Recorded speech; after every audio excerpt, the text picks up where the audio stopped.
Number 3, Patrick borrows $10,000 for 10 years at an annual effective interest rate of I. He accumulates the amount necessary to repay the loan by using a sinking fund.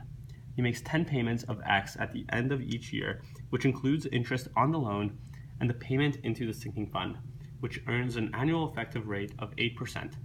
If the annual effective rate of the loan had been 2I, then his total annual payment would have been 1.5x. Calculate I. Excuse me.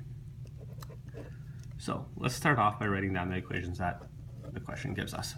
$10,000 I plus $10,000 divided by the accumulated value of his sinking fund at 8% will be equivalent to X.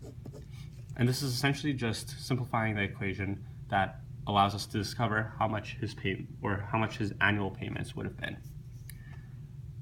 The second equation that are given to us states that $10,000 times 2I, so double the interest, would equal 10,000 divided by sinking fund, and his payments would have been 1.5 times what they actually are.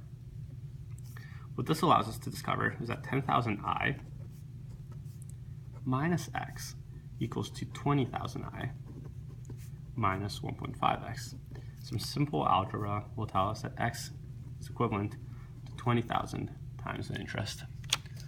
So we substitute this into the second equation, and we figure out that X plus 10,000 divided by the sinking fund, or the accumulated value in the sinking fund, equals to 1.5x. So that's simply this equation just rewritten with a new identity we discovered.